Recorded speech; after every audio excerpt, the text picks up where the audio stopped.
Welcome back to Discovering Discovery, a podcast in which we discuss the show Star Trek Discovery and also how not really Star Trek it is. My name is John Quick, and I am joined by Megan Washington. And this is Greg Payton.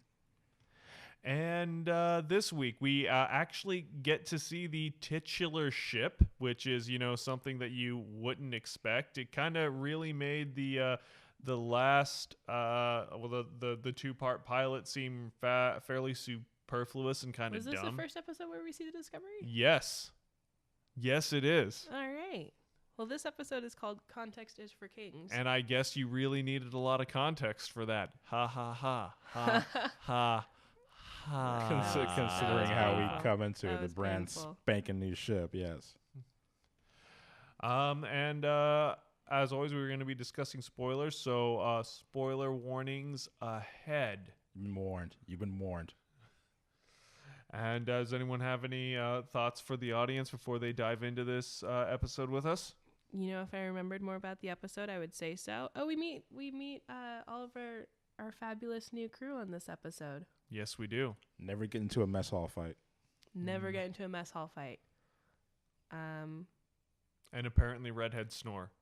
And Anthony Rapp is an asshole. Don't worry about keeping food next to your tribble. Not an issue. A lovable asshole. A lovable asshole. And let's go. Hit warp speed in. Oh, God.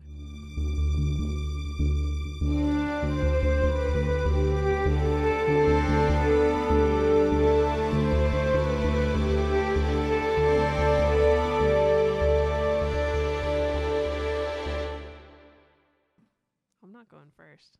I don't want to. That good, huh? I think we have to ease Megan into it, ladies This and is gentlemen. dog shit. We have to ease Megan into it. It's Megan okay. is currently reading the Wikipedia entry about Discovery right now. Not about Discovery the show, about the Discovery the ship. And getting angry and angrier. She couldn't wait till after the show. She had unwielding rage. She was like, "Fuck this! Credits roll. Let me find this shit on the ship right now because it doesn't make any sense." Yeah, we were supposed to take a 10-minute just to kind of gather our thoughts so we can go into the show, and then Megan just starts reading off just all furiously typing and furiously reading back what the stats are on Wikipedia. And we're like, "Hey Megan, we're not rolling right now. Hey Megan, we're not rolling right now." It's like, no, I don't care. 5 decks, 10 decks, 12 decks. Just all the inconsistencies that Discovery has had so far based on what previous ships in Star Trek have had. There's a lot of shows where you can Hold up. Okay. This is the future, right, guys? This is a future. Yes. This is Right. This is a future. This is a Due future. to the top secret and in some cases dangerous research projects being conducted on the Discovery, its internal security was much more rigid and compartmentalized than regular protocol on Starfleet vessels. Breath identification locks were used to restrict access to different subsectors. Which really easily was able to be Literally? circumvented. Let me just catch some of my roomie's drool and use a spray bottle to squirt it on the sensor. Whatever you do, What the sleep alone with a muzzle. Oh my- Whatever Dude, you do. This Okay. is the jankiest high security bullshit I've ever heard of in my life. Okay, yeah, that was actually one of my problems with it. So we'll you know what? We'll skip. I think This is like the It rush. also This is like the possessed a rush hour of disproportionately Star Trek. prominent well-armed Seriously, security that's how detail. thought out the plot was. It's the rush hour of Star Trek. Oh my god. Hold up, I'm not done. Okay. It also possessed a disproportionately prominent and well-armed security detail, standing guard at various restricted access points throughout the ship. Except for apparently the very important Except for Spore Garden. apparently around a prisoner who had murdered over 1,000 people, who was just cruising around using spit from her roomie to get into restricted access areas. Where was the security then? Nowhere. So usually on these Star Trek shows and in the movies, there's always a security detail, at least one person with a rifle phaser, not just any old phaser, a rifle phaser with the prisoner at all times. Everybody had the rifles. Didn't you notice? They did, didn't Homegirl was eating dinner and she had a rifle. they? They did. All right. Just Secondly, hanging out. Sure. she wasn't in the brig. She was just chilling with some ensign, right? Cadet. Sorry, cadet. Why there was a cadet, we don't know. I don't know why you're giving another rank. Secondly, there's nobody stationed outside of her door to make sure she didn't leave when she wasn't supposed to be leaving. True. High security vessel, guys.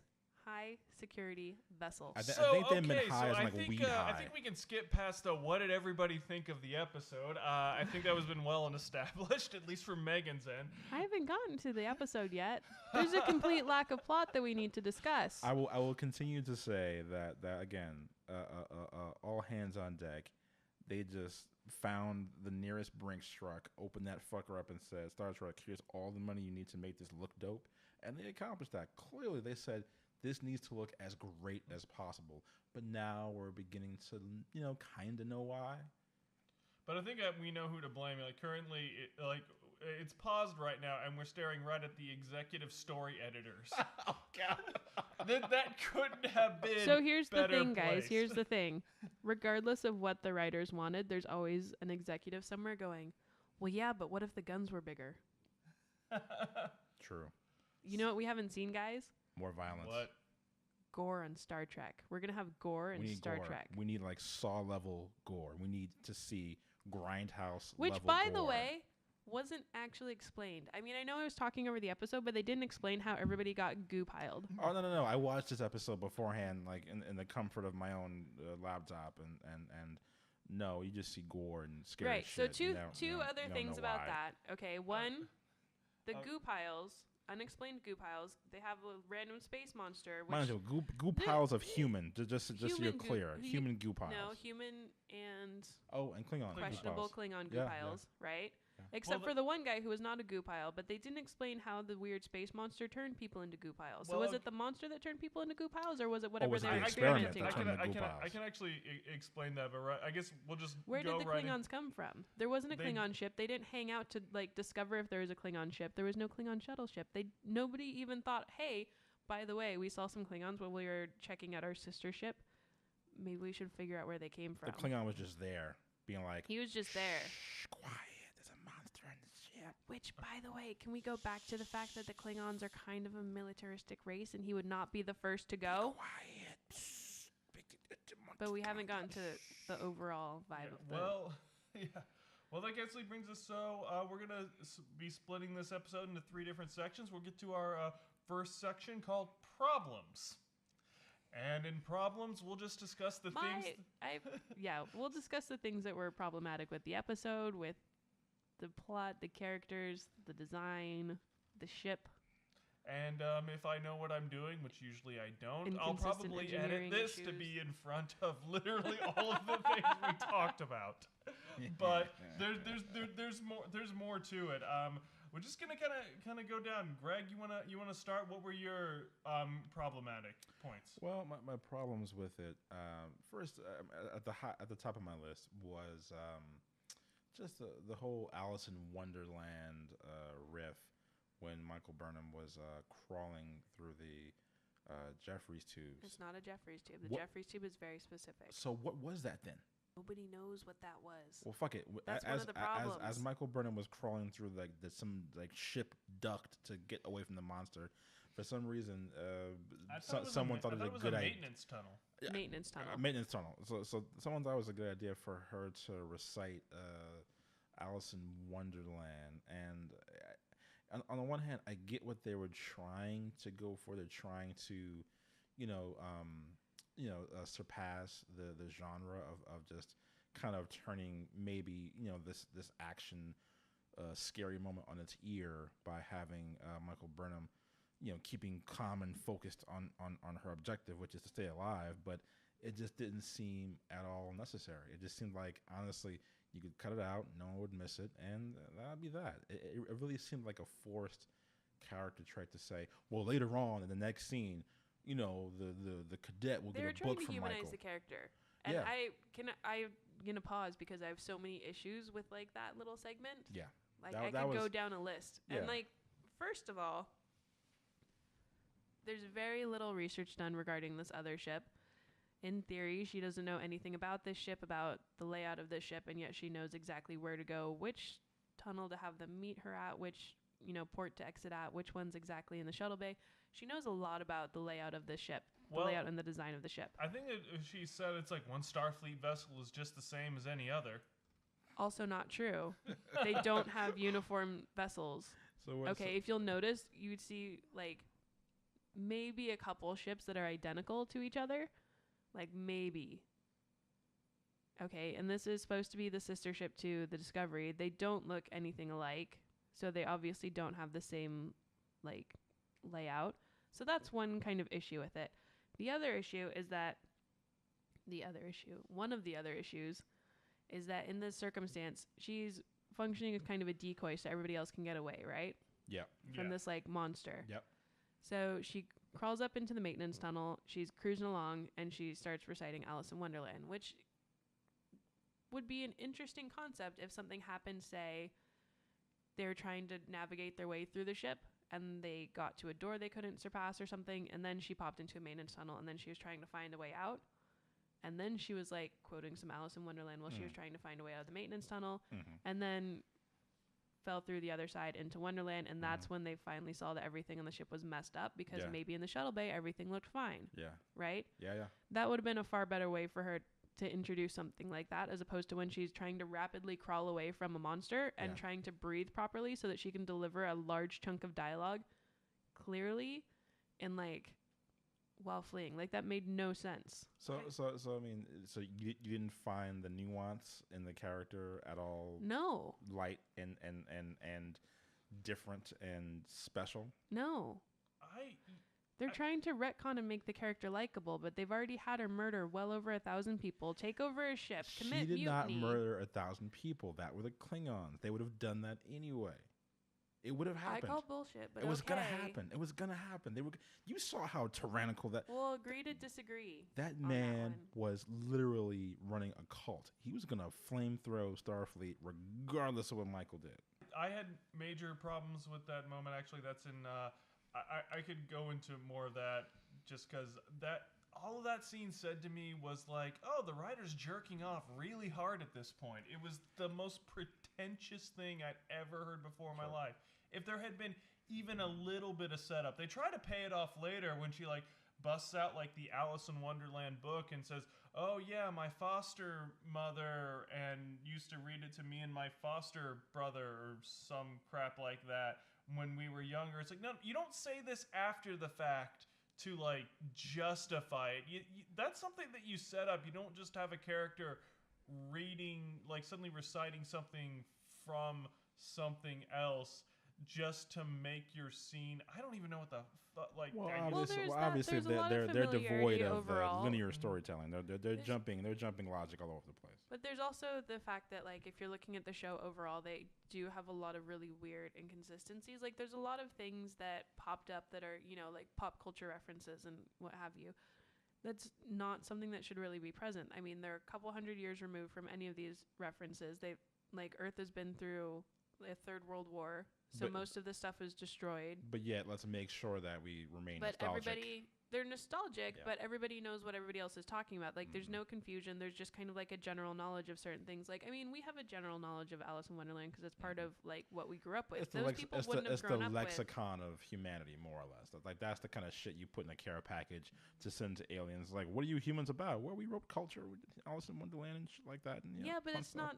It's inconsistent with, like, stuff like that wouldn't be so familiar to everybody. Like, a lot of the sayings that they had, like, a lot of that kind of thing just I forget where I saw this, but it seemed like this wasn't like an attempt for them to tell a Star Trek where the future wasn't talking down to the past, where they weren't trying to say, oh, well, you know, uncivilized, 20th century humans, we're in the future where we're super, evolved and what have you. I think this was like some sort of attempt to try and remain even more nostalgic than what we've seen in TNG and the original series. I mean, we don't see anyone on the holodeck going back into the the roaring 20s. They didn't have holodecks at this point in time.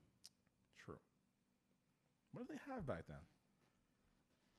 Not holodecks. Well, would it be the holograms that we've been seeing? Would it be like the holograms? Like no. Yeah. I mean, the NX-01 had the first kind of, like, inklings of a holodeck. They ran into an alien species that had a similar room. It wasn't anywhere near, like, the functionality of the holodeck a couple hundred years later, but there's nothing like that at this point in time. Okay. So everyone's just rocking, like, Samsung View headsets and shit? to be entertained? They didn't really go into it, honestly. Like, there's not really. I don't know. I guess I get their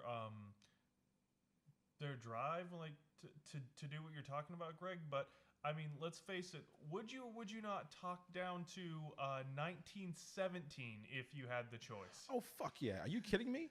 Seriously, it's 2017. Oh shit yeah! If it was like someone came from like 1925 and started talking to me like one of those like old radio series, I'm like, first of all, no one talks like that anymore. Second of all, do not call me boy. Third of all, yes, I am looking at you in the eye. Fuck off. Well, and they have At every turn. Trust me, John Quick, I would do that.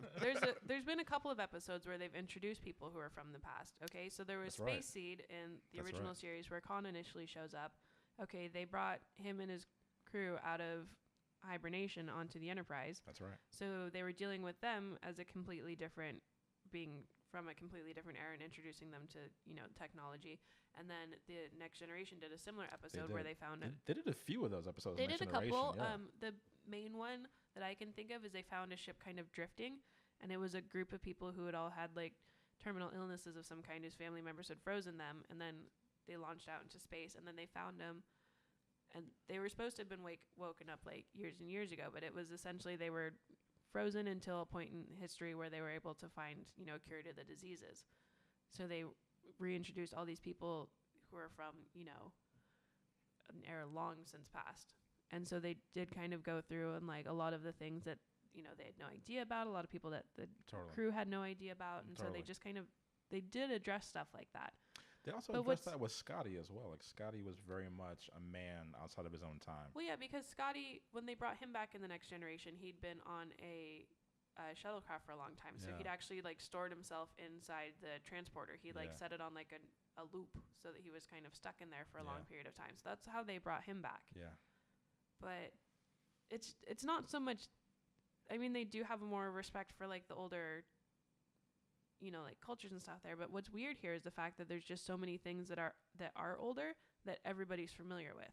Yeah, like I said, it really does seem like an attempt, and for better or for worse, I think it's an attempt to once again try and be more mainstream. Like they're by all of the pop culture references like the Beatles and fortune cookies, they're really making an attempt here to try and make you care about bringing everyone in. They're trying we to just bring don't want the Trekkies. We want everyone. We want to consider all of you guys. Right.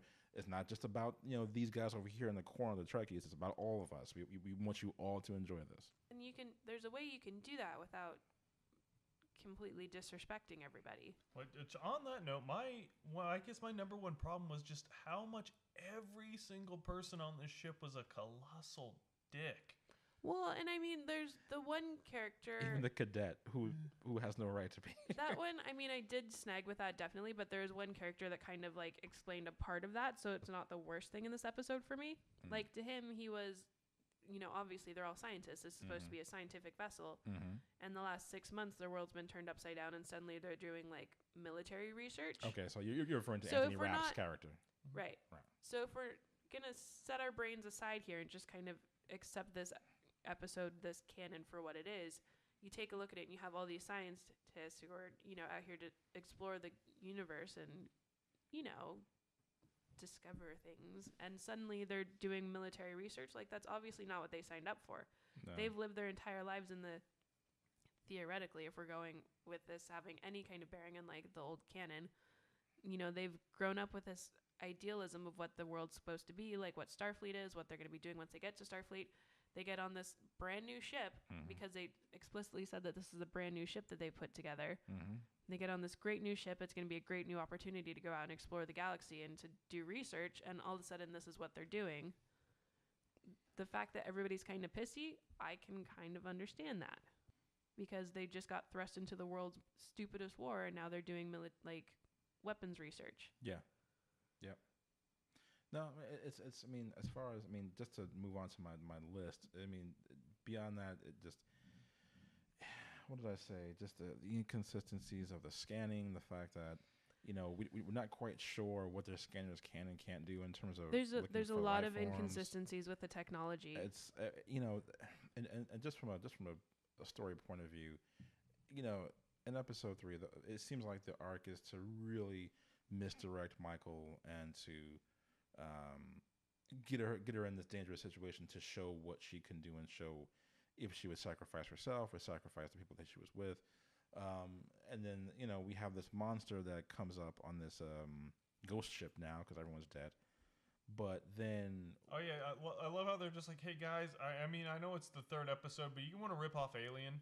Yeah, so basically they're doing an homage to Alien, so super ghost ship, super Alien, and as far as things that are out of characteristics, I don't know any Klingon in the world who would go shh like they're like, nah, fucking there's a monster, let's go fucking fuck it up. If the anything, Klingon would have been hunting. The Klingon would have gone for his bat'leth and fucking said, fuck y'all, I'm not running to you, I'm running to the monster right there. And would have died in combat. He wouldn't have died being pulled out like a little bitch. The Klingons definitely would have been hunting. Yeah, that's a problem. There's a lot wrong with the story. There's the main issue here is not just that the show sucks, which it does, but the issue here is that there's a massive issue with the plot. Yep. There's no consistency as far as the technology or with the races. There's no consistency with. I mean, I was talking to you guys when we were on our little break here, as far as like the size of the ship.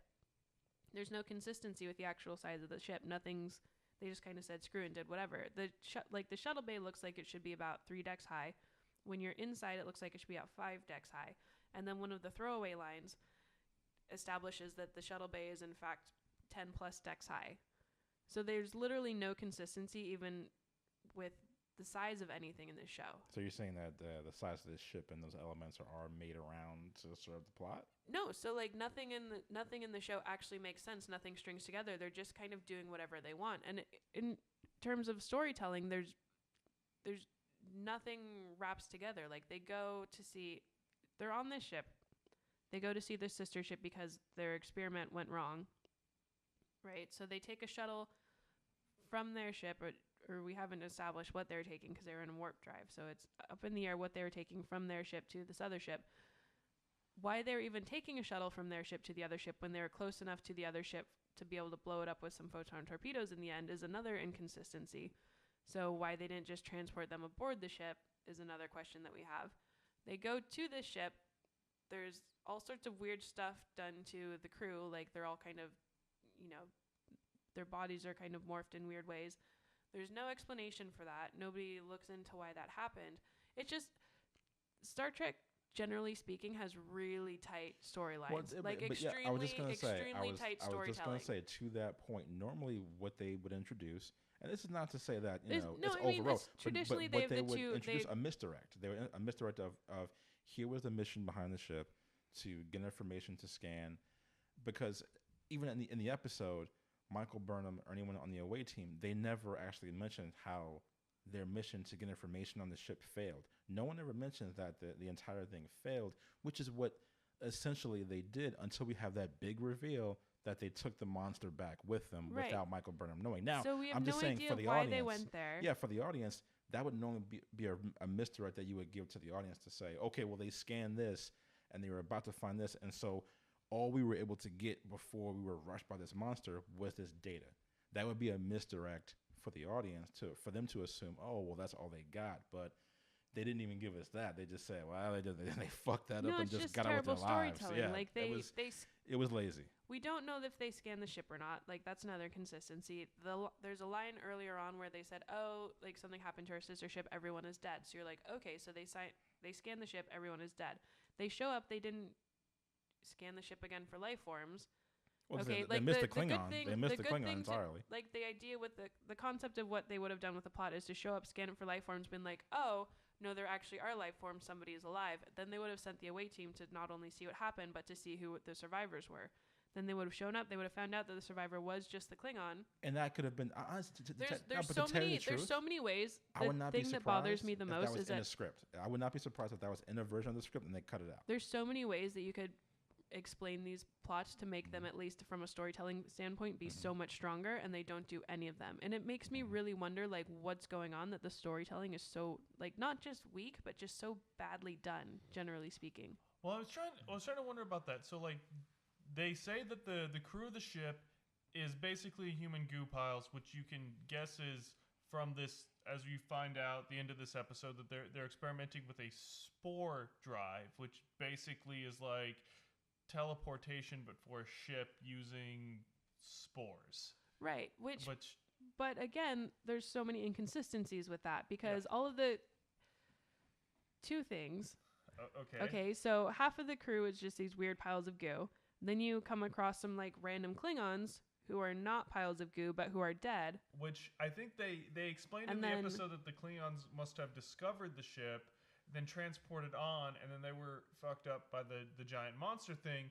But then at the end of the day, would a Klingon bird of prey send an away team, have them get their shit rocked by something, and then not blow it the fuck up out? and also too just not blow the fucking ship up? Right. Somebody was left behind. There's no explanation for how the Klingons got there. There's no Klingon ship anywhere in sight. There's no explanation for where they're at in space, so we don't know how close they are to like Klingon space versus Federation space. So we don't know. They haven't established, it's been 6 months. The Klingons have come this far into Federation space. Like there's literally no context for any of this. There are, if the episode is called Context for Kings, they're absolutely right, because that's exactly what the episode is missing. It's missing a lot of context because I'm walking away with a lot more questions and answers, and maybe that was the point, to walk away with more questions and answers. Which there's a difference between walking away with more questions and answers, being like, oh, this is intriguing, I'm curious as to what's going on, versus none of this makes any sense. And that's devoid of you're not a Star Trek series, you follow the book. Like that's nothing to do with that. That's besides the point. Just talking about like basic we're not even talking about Star Trek just basic, show versus plot structure and development and payoff and stuff like that. Like all this shit. Like like read Save the Cat. Read story, and like you'll understand what we're talking about. But there are just certain things that just aren't quite petering out act to act. But I guess it's because like I know that the first time watching this, I was a little bit more forgiving of these points, or I guess I didn't just notice them, but like when I was like watching it again and actually applying thought, it was kind of like, you guys remember the movie Prometheus? Mm-hmm.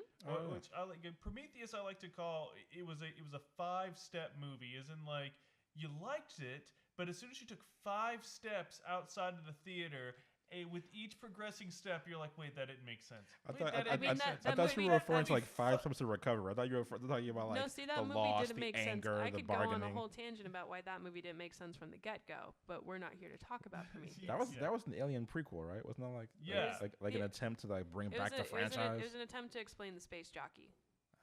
And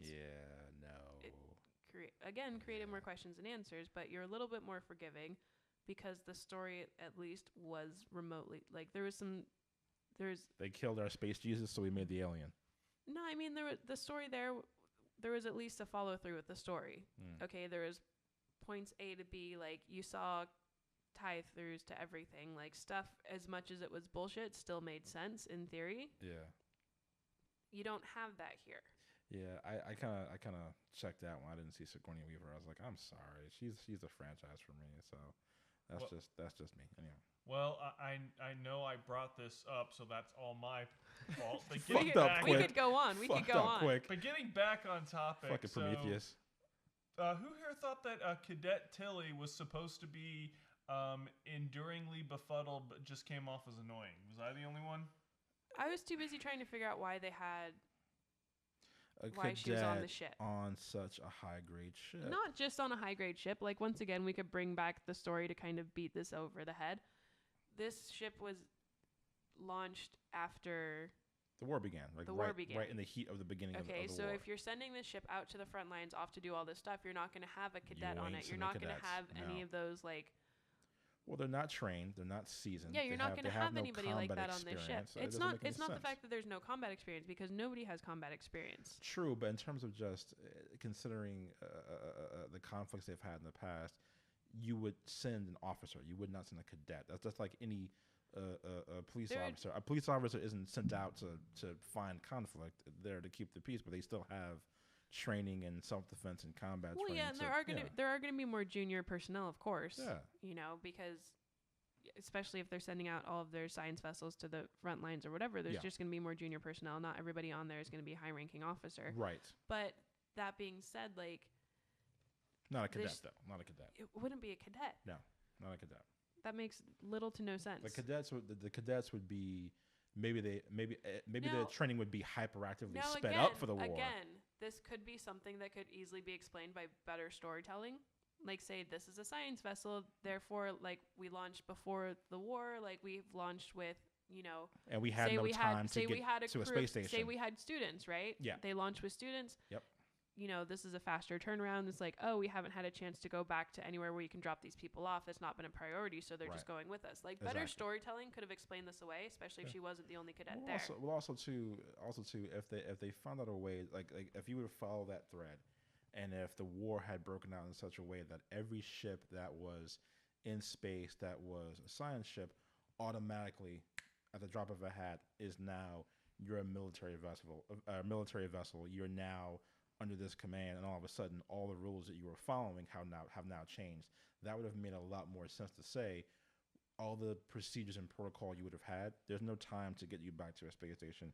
You're on this ship now, just deal with it. Well, no, and they do have like plans for when stuff kind of goes south like this. Like the Enterprise D has the battle bridge. They send the saucer section off and they retreat to the battle bridge. They keep all this, send all non-essential personnel off, and then protect the civilians, what have you, and then the senior personnel kind of stay behind to, hold down the fort, protect. Like, even the older ships, they did have, they're essentially a navy, like they're an exploratory force, but they do have that structure there.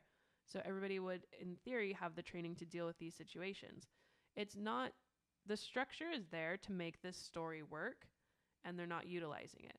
No, it's true. I mean, it's, once again, it just goes back to the fundamental issue of there's a framework there that could have just been followed, despite wanting to do different things with the show, it being a new show. But there was a framework. I mean, and the beauty about things like Star Trek and Star Wars, to a different extent, they had blueprints. These are the blueprints of how a ship can look. These are the guidelines you follow. Well, These are the blueprints of the universe is well set up enough. Uniforms and the universe. I mean, it's detailed enough to say, okay, here's the world.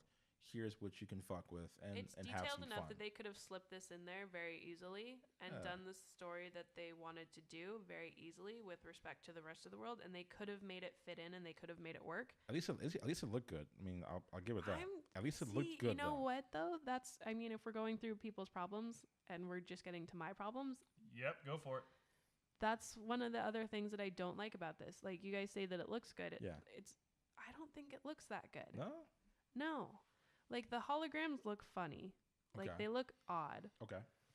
The uniforms, I kind of went off on the uniforms earlier when we were watching, but the uniforms, I like the design of the uniforms, but they they're have an not interesting consistent design of what rank everyone is. But again, I don't know everyone's rank.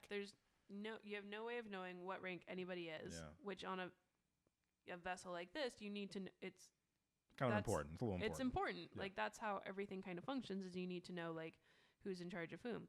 Now, the ship could theoretically be small enough that you just know everybody by sight, but that's a lot to ask, especially if, they are at war and people are going to be dying or whatever, to just kind of have everybody, like, just assume everybody's going to know who everybody else is. Mm-hmm. So the fact that they don't have any kind of, insignia or markings denoting, like, what the seniority is, that's weird.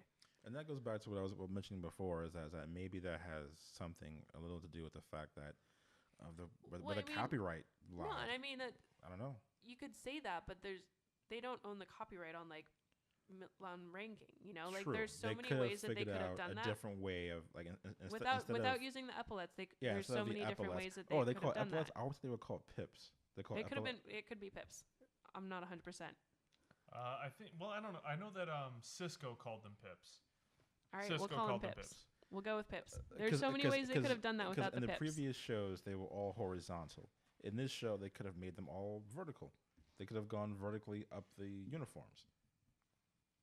They could have just done a design on the uniform. They could have done literally anything. So that's one problem I have with it. I don't like the look of the ship. Like, they've expressed multiple times that this is all new, that they're newly gone to war, and all of the ships are very dark. They're all very kind of Spartan in their design.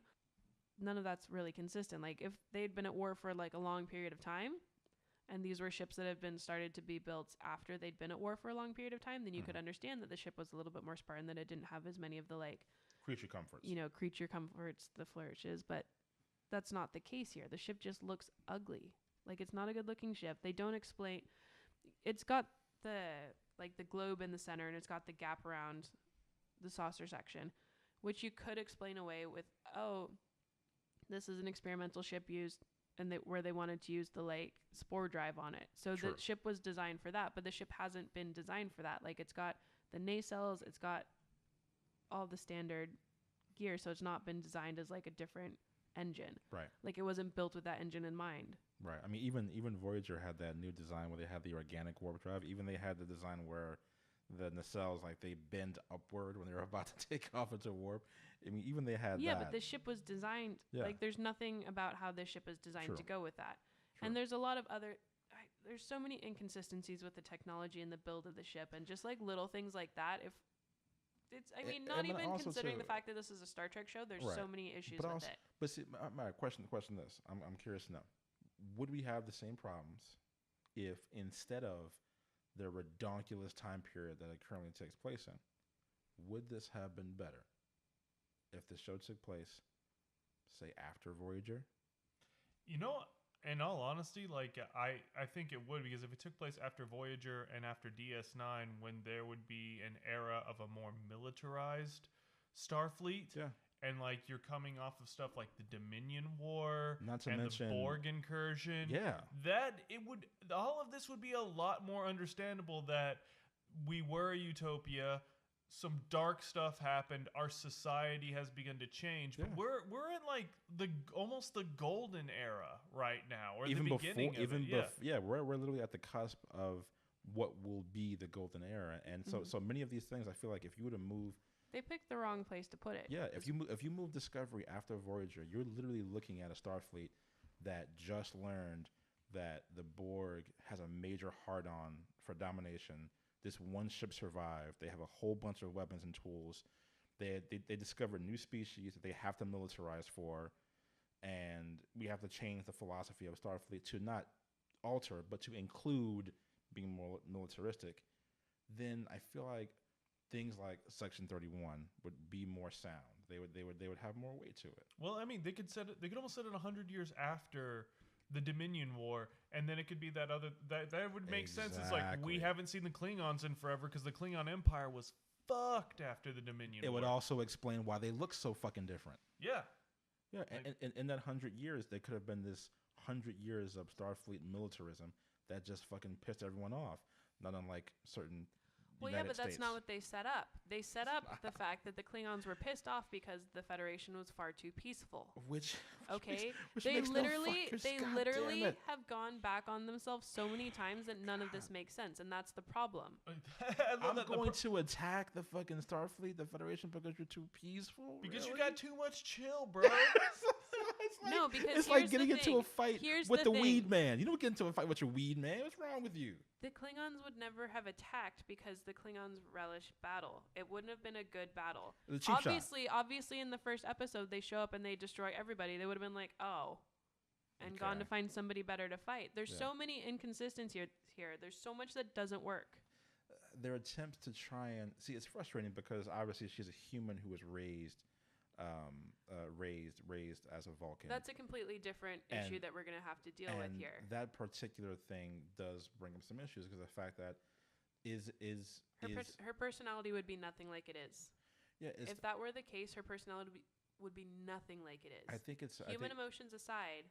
Because considering how Sonequa was in The Walking Dead, she's far higher of a caliber than what they gave her to work with here. So I really do think that from the direction to what they gave her and how they guided her, I think that's what kind of led to some very odd choices. See, no, I didn't see that because everything I saw with her in The Walking Dead, and granted I didn't watch the last season, but everything I saw with her, she was playing very much the same character. Okay, I found a lot more nuances in that show, but the thing is, I feel like she got more in that show. And the thing is that you have this child who was raised by Vulcans on Vulcan, not just went to the Vulcan Science Academy, got accepted into the Vulcan Science Academy, which means that she would have to have been not only an exemplary student, but she would also had to have been like an amazing Vulcan. Exhibited the behaviors of being an amazing Vulcan. Like Spock himself had trouble trying to get into the Vulcan Science Academy. Spock. Oh, yeah, shit. Okay. That's brown. There's no way, with her behavior being what it is, her attitude being what it is, her mentality being what it is, there's literally no way she would have made it into the Vulcan Science Academy. I'm curious, how old did Spock's dad end up living? He lived to be a couple hundred years old. But before he went senile. He was over 200. So, and again, I hate to beat a dead horse, but again, I feel like this keeps ringing in my head that it dawned upon me, because if we had done with that era of the Next Generation era and gone into the future, she could have easily been the last child that he sired before he went crazy and before he died. He didn't sire her, though. She's not his child. I'm saying if it was in the future, she could have been the last child that he helped raise, if it wasn't so tied to this era being before Next Generation. It's a huge, because I feel like that would solve 8 out of the 10 problems. Well, this presents a lot of other issues as well. Like, I could go and look and see how long it took Spock to get to the Vulcans, like go through schooling and get to the academy. He didn't go to the Vulcan Science Academy. He went straight to Starfleet, depending on which canon you're looking at. Right. But there's age-wise, we still don't have age pinned down. She's early 20s, maybe. And at this point, she's gone through all of her traditional schooling. She's gone through the Vulcan Science Academy. Right. She's gone through Starfleet. She made it up to being a first officer. She should be, for a human, she should be closer to 40, like into her 40s. Is there anything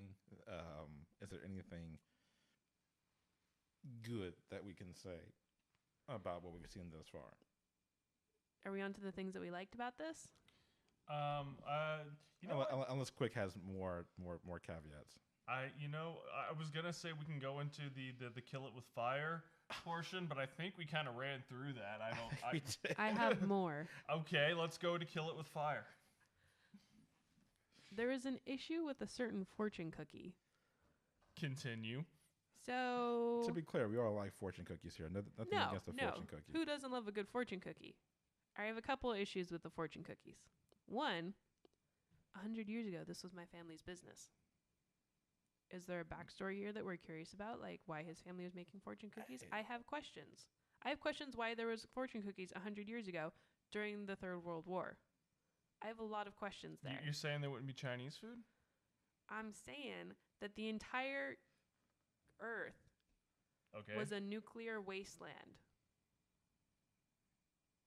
Who the fuck is making fortune cookies in a nuclear wasteland? Second issue. He's got a giant tray of them. None of them are wrapped. Those things are going stale. He's got a stale tray of fortune cookies that he keeps pushing on people. Not too far away from a tribble. Not too far away from a tribble, which is issue number 3. Eat those shits because tribbles are hungry little bastards, and he only had one. Okay, that tribble would have eaten all those fortune cookies. We would have had trouble with tribbles version 3.0 because it would have started popping out babies. That's issue number 3. Issue number 4 is after he asked the computer to transport him to another area of the ship, which is a whole other tangent that we're going to go off to in a second. Okay. Nothing in his hands. At no point does he go up to a replicator, which, by the way, they're running low on supplies for the replicator. Okay, so there was some continuity issues with the fortune cookie. Another issue that I'm going to go into is one of my kill it with fire things is the running out of supplies for the replicators. Mm-hmm. Sends her on this little spory whirlwind into God knows what. She pops back out. He's like, "Oh, hey, gang, would you like a fortune cookie?" He's got no pockets. Where did the fortune cookie come from? It was magic. While she was in that little chamber hopping planets, he just said, "Let me peace out and grab a fortune cookie right quick and come back." Goddamn Lucius Malfoy, he magicked it up. All right. So on my little rant about the fortune cookies, which were my main kill it with fire situation, I had 2 other side tangents. One, he asked the computer to transport him to another area of the ship. Now, in this era of Star Trek, is that possible? There are transporters in this era in Star Trek. Okay. Is it possible to do a site-to-site transport in this era? Yes.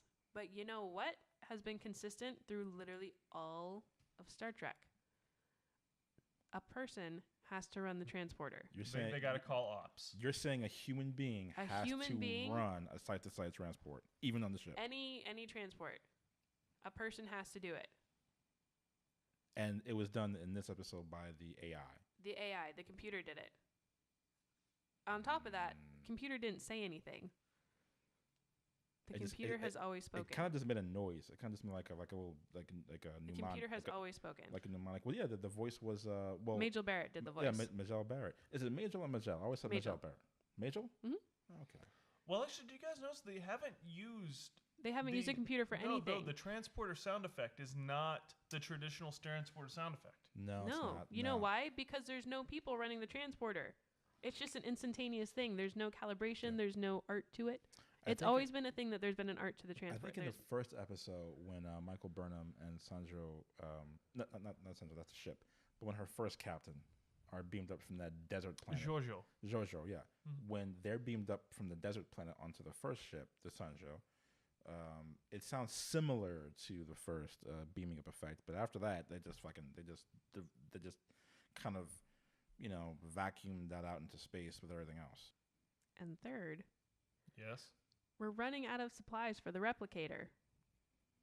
Let's make some more motherfucking fortune cookies. Let's make. I'm gonna whip up some fortune cookies in my kitchen, which I don't have. Goddamn right. Which I don't have. I can have because we're running out of supplies for the replicator. You can't run out of supplies. I was for the replicator. hurt during the war. It's a war injury, so therefore they're good for my eyes. I'm gonna make as many fucking fortune cookies. That's another thing. He goes off talking about how he had like a fake eye put in. Well, I think he was saying that he wanted to keep his eyes. They were injured. There was some kind of like damage where he has to bring up the light slowly because of a war injury. I'm not quite clear what that is. I'm not quite clear what war was he in. I'm not clear what that condition is. I'm guessing the current one. So this is a recent injury within 6 months. So he's been injured within the last 6 months, and he's already back to duty. I think he misspoke. I think it's not a war injury. It's a battle injury. What battle was he in? Exactly, which they never quite go into. I don't know if it's just poor writing or if it's like they're doing this on purpose, like, or they just aren't realizing this is what they're doing. Like, Senior Bo Yeon Kim and Erica Lippold, like, what are you doing? You're the story editor. Like, make this make sense. I think they're just following the ship. They're just following the leader. At this point, I think they're just nothing on this makes sense. There's so many. CBS said they needed a show, so there's so much wrong with this on so many levels. I think they're just trying to make it work. Honestly, I feel for having to make a tough thing work. I really do. My Kill It With Fire is actually the whole Alice segment. I really did not like that. Totally understandable. Yeah, that angered the hell out of me. And it's not just that the book didn't, like, I'm sure that we could have found a different book for her to quote at this point in time. Like, if the pacing was wrong, the pacing was weird for her to be quoting anything.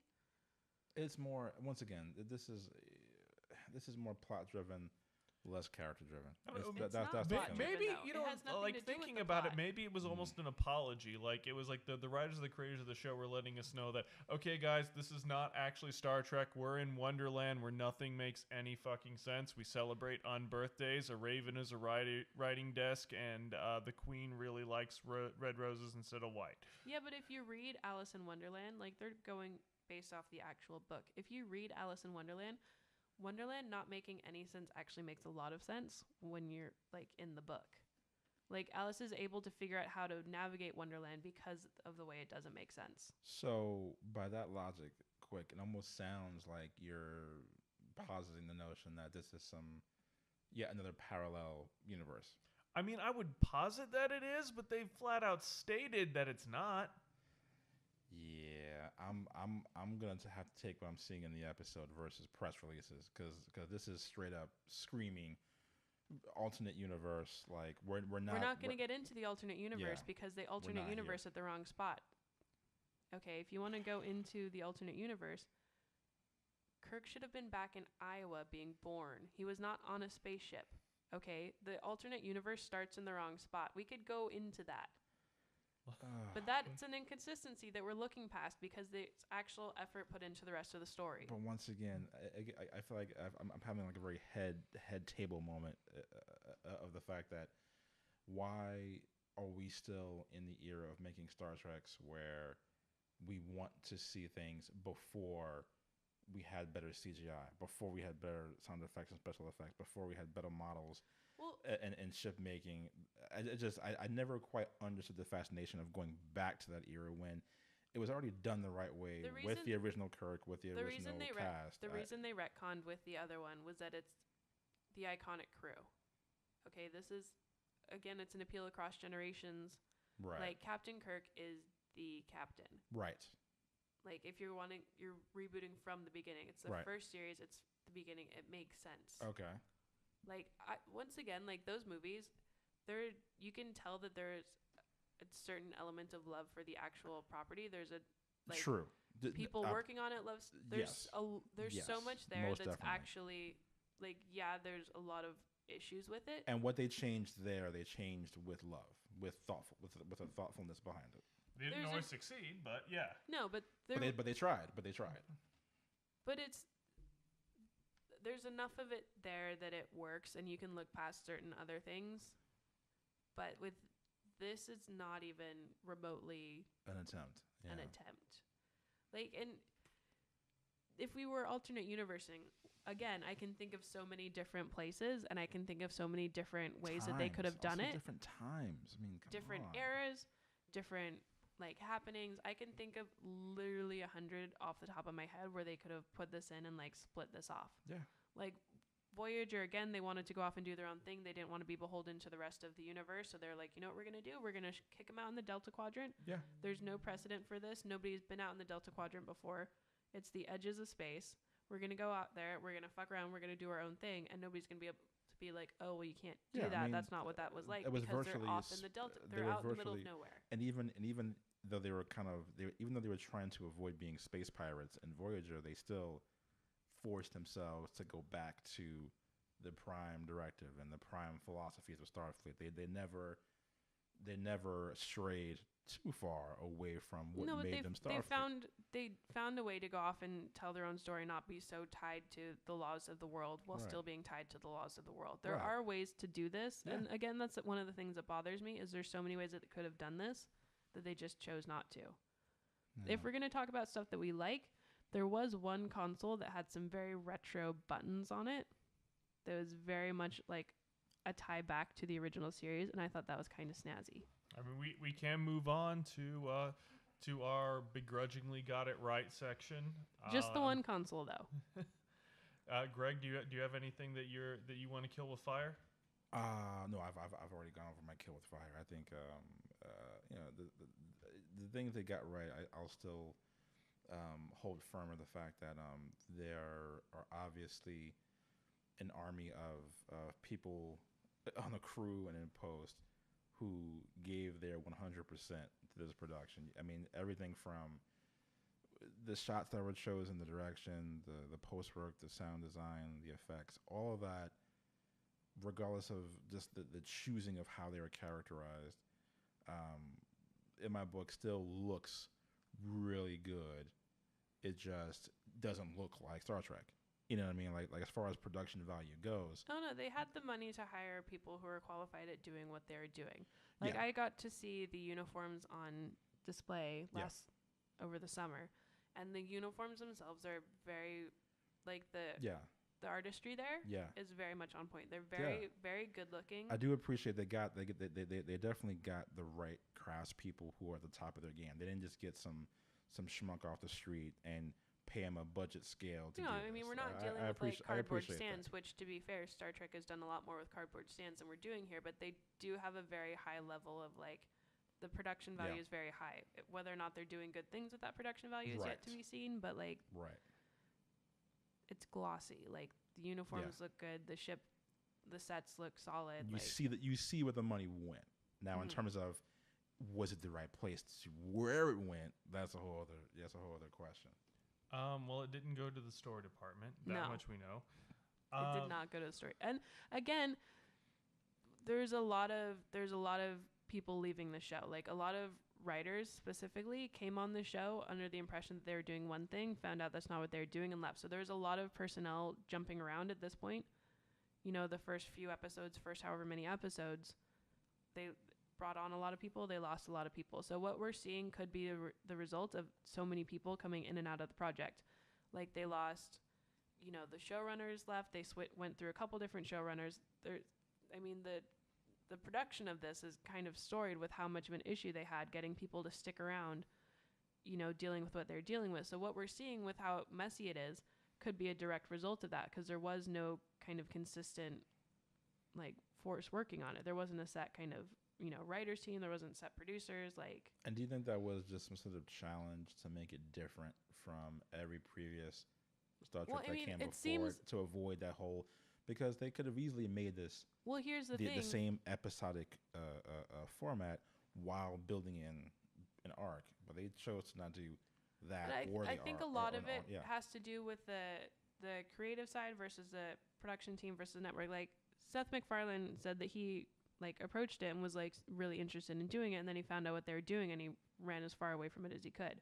Back to Orville. Like basically. A lot of people have said that, you know, a lot of people who worked on Star Trek came to go on board, were really excited to do it, found out what was happening, and then left because of what's been put on the screen. So whether or not that was, you know, when CBS decided to make this show, what they had in mind was so completely different on that end. Like, we don't know where the disconnect happened, like who wanted the story to be this kind of thing that it is versus the people that wanted to make just like a standard Star Trek show.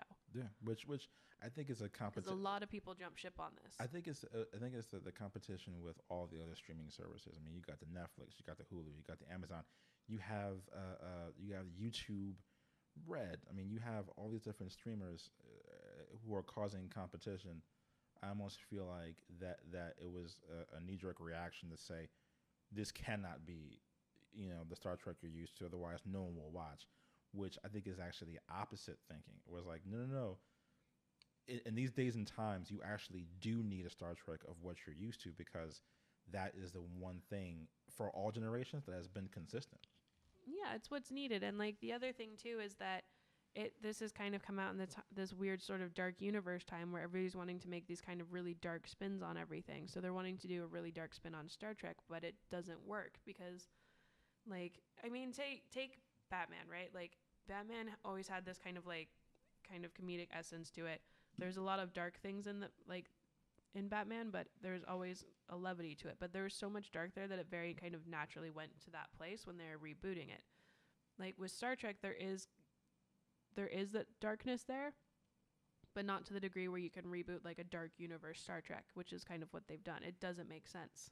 Yeah, the only way, and you know, again, to beat a dead horse, the only way that would have worked if they just would have went with just a very simple idea of just like, all right, you don't want to do a Star Trek show, just do Section 31. That's it. They kind of just wanted to do everything all at once, and that's too much. They're putting too much in. They're introducing too many factors. 10 pounds of shit in a 5-pound bag. Yeah, I mean, you could have done like they did with Voyager, done one ship off, you know, take it like this. Say this, she started off on the Discovery. Say they were, you know, working on the spore drive. Say something happened with that spore drive. It kicked them off to God knows where. That could have been your story engine right there. So it's this one ship. Nobody knows what happened to it. Nobody knows where it was. They ended up where? Kind of like they did with Voyager. They had to fight their way back, whatever. Mm-hmm. There's so many different ways that they could have introduced something like this on a small scale, keeping it contained, keeping the story contained to make it work, that they just didn't do. And, you know, whether or not they didn't think of it like that, whether or not. Well, how else were they going to have a war with the Klingons? But that's the other thing, too. They've picked... The Klingons are an iconic enemy, but there's so many other enemies in the universe. Like, you have the Cardassians, you've got the Romulans. Like, there's so many other interesting, like... I mean, you have the Dominion. The Dominion was, I think, the only real baddies that terrified me more than the Klingons, because even the Klingons fought with honor. The Dominion was just like the Dominion. They didn't give a fuck. The Borg was by far the most terrifying. Oh, that's right. I'm sorry. I like always, if we're gonna go into that, I always leave the Borg out just because they kind of surpass any and every bad guy you could ever think of for the Borg science have fiction. literally conquered Earth like twice. Yeah, I'm pretty sure. You know what? It wouldn't surprise me if Discovery was actually like some kind of Borg simulation. That's not how they do. I know. I'm just saying. Like as far as the level of fuckery, I wouldn't be surprised if this was just some sort of sadistic experiment in trying to understand humanity. I have heard one fan theory online that could be like kind of the prevailing potential saving grace is that the spore drive could potentially like rip up time and space so much that like the end of this series is basically just they get erased from history, which more or less makes the events of everything that has ever happened in the series null and void, which would be... That's because we like to explain away shit that doesn't make sense. Yeah. Which is basically what that is. I mean... that's a way to go. I mean, they actually did do that with Voyager in an episode. That's how we got a second Harry Kim. That's how that happened. Well, yeah, but we also got a second Riker. Like, there's so many things that have happened where, again, all of this, like, all those things have been done, but done well. Okay, like William Riker split. Yeah. At one point in like the past, and a version of himself was existing on a planet alone for years. Yep. Okay, he's the one that went off to live in Deep Space Nine. Like, there's so many. Yeah. Like, this has been done. There was an entire episode dedicated to. There was a human boy that landed that was trapped on a planet, and he kept creating scenarios for him and Riker trying to escape from this, like, wherever they were.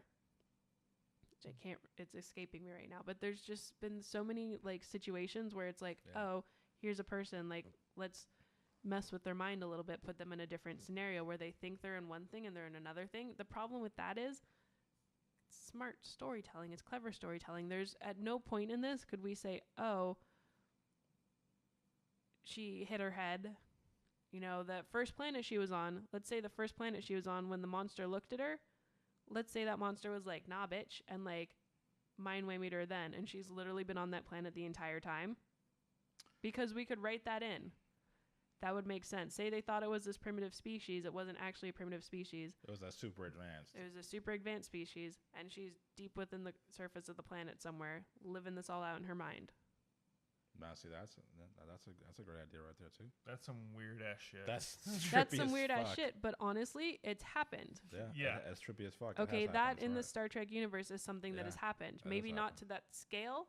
Yeah. But it is something that's happened, and it wouldn't be the most far-fetched thing ever if this was living inside of her own matrix, if you will. Right. Yeah. Like there was in the original series, there was an entire episode where, the woman crash landed on the planet. The aliens found her. They'd never seen humans before, so they put her back together. They put her back together wrong, but they felt so bad about it that they created a world for her to live in. And then when the Enterprise showed up, they injected them into her world. That's tragic as fuck. God damn. There's so many examples of stuff like this having happened. That's when they went and brought Pike back. Right. Like, they brought him back. He was like, there's so many, like, again, Star Trek has amazing storytelling. And once again, for a third time, I feel like we would have been able to avoid a lot of these problems if we just gone to the future.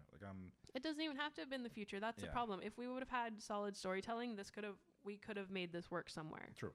Okay, I think that about wraps us up. Anyone has any closing statements on what have they felt about the show? I mean, I'm curious. They've already renewed it for a second season. I'm curious what they're gonna try and do with the story. I'm curious how they're gonna try and make it unfold. I'm curious if the writing gets any tighter at all, if there's any kind of consistency or like how the plot kind of moves forward. They develop a plot.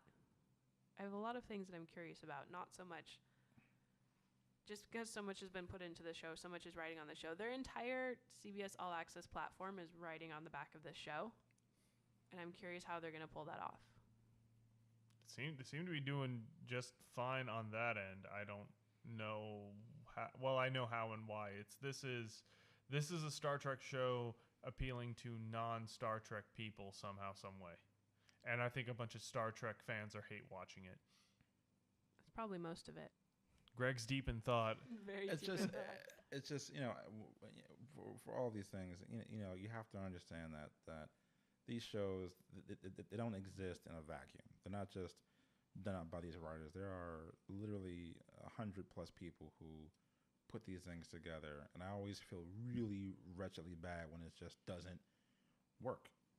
And I guess the only thing I'm curious about is making sure that whatever else they do in season 2 and whatever else that remains in what we have to watch in season 1, that it just it makes it something that these hundreds of people are proud to work on. You know what I mean? Like how you having a once in a lifetime, for some people more than that, opportunity to work on a Star Trek show. You want to work on a Star Trek show, not someone's attempt to try and keep up with cable or streaming. I mean that was never, Star Trek was never that kind of a show. It was never the highest rated show. It was never leading the ratings. But it was always a show about philosophy and about Now, first of certain all, ideas. the original series should have had far better ratings, but there's a little issue with the Nielsen boxes being in the wrong room. Yes. Because people were a little bit embarrassed. There's a whole. Yeah. We could go into that. Absolutely, but I think what I'm curious to see is if they really try and remember what Roddenberry was trying to do and think more about that and less about trying to keep up with the streamers and cable. That's not going to happen, though. I can dream. Don't kill my dream. Well, no, and that's the thing too, is that Star Trek fans are generally very optimistic. Don't We're kill my hoping. dream. I'm gonna keep sitting it. here. I'm gonna keep We're it. sitting here hate watching the show, hoping that at one point something clicks and they turn it around and it Yeah. turns into something that we all want it to be. Yes. So far, that only thing is Doug Jones. I'm not sold on him yet. You're not sold on Saru? They haven't given him anything to work with. But what he does have, he does well. That's the thing about Doug Jones. Like even with the little things he has, he sings with it. Like when he handed the Michael Burnham the cranberries or the blueberries or whatever the hell berries they were, I was like, his way of articulating and emoting and the nuances, and when he threw shade at her about like, I'm gonna do a better job protecting my captain than you protected yours. It's just, he really does make gold out of what he's given, even if it's not a lot. I mean, I could say that I have an issue with that as well, because the first captain was also his captain, so he didn't protect the first captain. So the better way to phrase that would be, I failed a captain once, I'm not going to let it happen again. Just throwing it out there. So now I'm making it just like, fuck with the lines, like, fuck your lines. No, man, I'm just saying if we're going to be looking at stuff objectively here, we have to look at everything objectively here. And that was a badly written line. Well, I think that wraps us up for this episode. We'll meet up again next week for episode 4. Quattro. See you next time. Good night.